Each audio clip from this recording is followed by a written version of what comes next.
तू कैसे आई? दीदी शादी है ना, हर शादी में आते हैं। ससुराल के छोटे मोटे कामों में तुम लोग आते तो नहीं हो। देवर जी कह रहे थे तू नहीं आएगी, गुड़िया की पढ़ाई है। देवर जी ने कब कहा? मुझे तो कहा था। उसको मैं छोड़ा ही, उसका ध्यान रख लेगी। मोहल्ले में एक औरत है वो।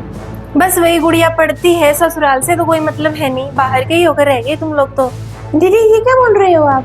बस मौज मस्ती में बाहर रहते हो, ससुर से पल्ला तो झाड़ लिया। बाहर रहते हैं क्योंकि वो बाहर नौकरी करते हैं, इसका मतलब ये थोड़ी ना है कि घर में ही अब। नौकरी तो देवर जी करते हैं, तू कौन सी नौकरी करती है?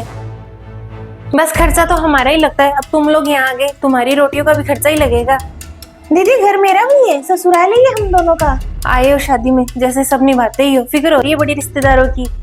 कौन सी शादी में नहीं आए हम? हमेशा आते हैं शादियों में, बराबर देना लेना करते हैं। मैं आराम करती हूँ मेरे कमरे में, चलेंगे फिर शादी में। कमरा तो खुला ही है, सो जा जाकर, और काम ही कहते रहे।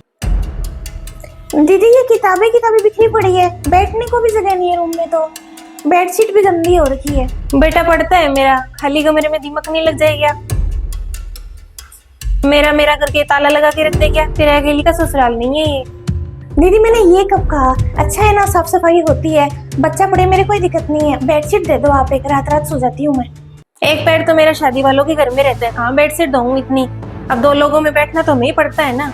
दीदी आप कहाँ की बात को कहाँ पर लेकर जा रही हो? छोटी तुम लोगों का क्या है? ससुराल की सारी जिम्मेदारी, खर्चे, पापा जी का सब हमें ही तो उठाना पड़ता है। बेचारे जेठ जी के कंधों पर सब कुछ आ रखा है। दीदी 2 मिनट। हेलो, हाँ मैं पहुंच गई। अब से मैं ना गांव में ही रहूंगी। अरे क्यों, क्या होता है? गुड़िया को भी आप भेज दो, आप वहाँ पे आराम से नौकरी करो। मुझे लगता है संभालना पड़ेगा, वरना बराबर वाले है ना ऊंची उड़ान भर रहे हैं।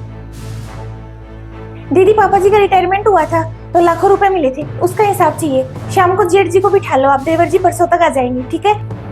खर्चा कौन सा लगता है? पेंशन आती है पापा जी की, तो 50-50 कर लेंगे दोनों भाई। बाकी गांव वाली जो जमीन है ना, उसमें बंटवारा कर लेते हैं। सारा अनाज तो आप लोग ही खा जाते हो और जो बचता है वो बेच देते हो।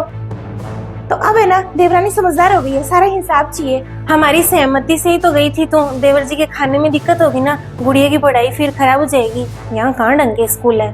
हमारे गांव की नजदीकी है स्कूल अच्छी 5-6 किलोमीटर बस में चली जाएगी वो। अरे तू रह आराम से। क्यों दीदी? मैं तो बता रही थी कि यहाँ पर रहते हैं ना तो जिम्मेदारियां ज्यादा होती है। तू छोटी है अभी, तू बाहर ही रहे। अरे नहीं दीदी, मैंने बाहर काफी मौज मस्ती कर ली, अब सोच रही हूँ थोड़ा ससुराल संभाल लेती हूँ, ससुर जी की सेवा भी अच्छे से हो जाएगी। छोटी तू तो नाराज ही हो गई। अब ऐसे थोड़ी ना कहते, परिवार है हम लोग तो। अच्छा दीदी, हिसाब मांग लिया तो परिवार हो गए हम। इतनी देर ऐसे परिवार को ताने सुनाता है क्या कोई?